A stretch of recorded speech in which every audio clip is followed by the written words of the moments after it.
Baik, selanjutnya dari penanya yang sudah masuk dari hamba Allah, seorang akhwat 30 tahun, ibu rumah tangga DKI Jakarta dari nomor 0812 8595 sekian-sekian. Saya sudah menikah selama 2,5 tahun dan belum dikarunia anak. Suami saya ini duda dan sudah 2 kali gagal membina rumah tangga. Selama menikah banyak sekali masalah seperti mantan istrinya melarang bertemu anaknya dan selalu menuntut nafkah yang besar sedangkan suami saya saat ini sedang susah. Apakah suami saya berdosa jika belum bisa menafkahi anak-anaknya dan tidak bisa memberikan bimbingan ke anak-anaknya karena tidak boleh bertemu? Apa yang harus saya lakukan sebagai istrinya saat ini? Karena saya selalu dihantui pikiran-pikiran jelek terhadap masa depan kami. Mohon nasihatnya Ustaz. Terima kasih. Pertama sekali, bersangka baik kepada Allah Subhanahu wa Ta'ala tentang suami Anda ini. Semua dengan takdir Allah Subhanahu wa Ta'ala. Sudah menikah dan sekarang status istrinya. Tidak perlu lihat masa lalu seseorang. Yang kita tahu adalah sekarang. Kalau ada yang mengatakan kepada Anda, suamimu itu dulu playboy. Ya, saya tidak tahu. Yang saya tahu dia sekarang saleh. Sholat di masjid, jaga pendapatannya selalu yang halal. Jadi dia baik. Ya sudah, ini suami saya sekarang. Umar bin Khattab dulu masa jahiliyah jahat. Minum mabuk, menyiksa kaum muslimin. Tapi setelah masuk Islam kan baik. Setelah orang taubat, orang bisa jadi baik. Jadi orang kalau mengatakan tentang istri Anda, ya sudah sekarang istri saya. Kalau sekarang mereka melakukan kesalahan, maka menjadi tanggung jawab saya gitu kan. Tapi kalau dulu kita tidak pernah tahu masa lalunya orang. Itu dulu. Dan lupakan sudah status duda, bujang, itu gak ada hubungannya sama sekali. Bukankah Nabi Muhammad SAW juga duda pada saat meninggal Khadijah? Tapi beliau menikah dengan Aisyah gadis. Apa yang aib dari status duda? Ya, belum tentu duda itu buruk. Belum tentu juga masa lalu gagal dia 2 kali dalam rumah tangga itu buruk. Ya. Itu kan bisa saja kegagalan itu terjadi karena kesalahan pasangannya. Mungkin bisa saja. Itu berhubungan dengan masalah status suami Anda. Kalau masalah, banyak sekali masalah seperti mantan istrinya melarang bertemu anaknya. Itu urusan mereka. Ibu tidak ada urusan di situ sebenarnya. Ya. Tapi kalau ibu sebagai istrinya sekarang melihat misalnya suami Anda berkeluh kesah, ya, maka Anda bisa berikan masukan.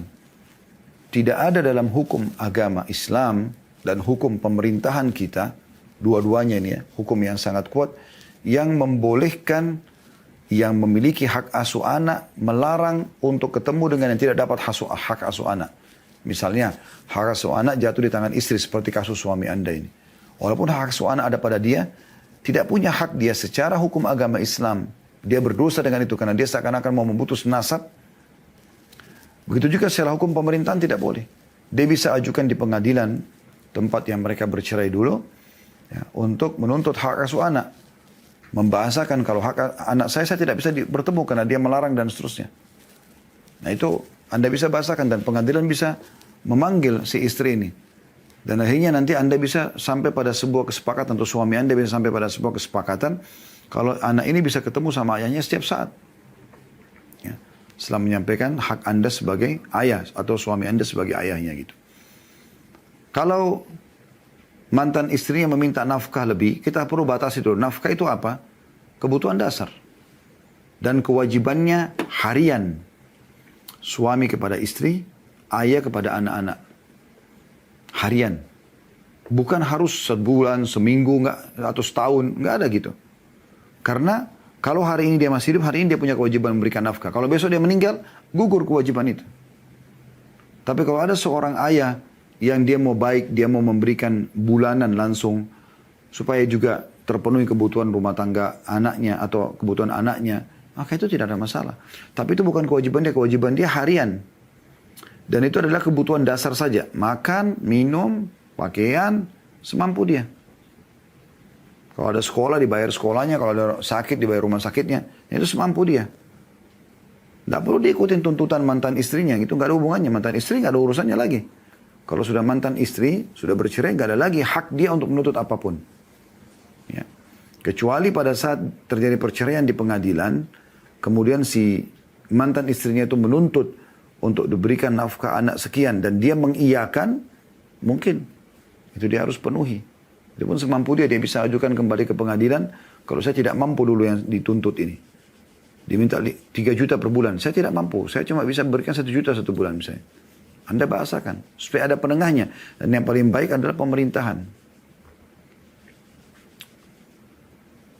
Kalau istrinya sementara dia urus di proses di pengadilan dan segala macam ini. Belum mau mempertemukan dengan anaknya. Dia tidak berdosa. Istrinya yang berdosa gitu. Ya. Jadi ini kurang lebih jawaban saya. Dan ibu sekarang tinggal bagaimana. 2 hal ya. Jadi menjaga hubungan baik dengan suami sekarang, hapus persepsi Anda negatif tentang masalah gagalnya dari rumah tangga, status dia duda. Ini sekarang suami saya coba sama-sama saling rangkul-merangkul untuk menjadi orang yang terbaik, suami istri yang terbaik. Nikmati rumah tangga Anda, hilangkan semua persepsi masa depan yang buruk. Masalah kasus dia sama anaknya, Anda cuma bisa support saja. Anda tidak punya tanggung jawab lebih daripada itu. Dan saya sudah berikan masukan tadi apa yang harus suami Anda lakukan. Allahu a'lam.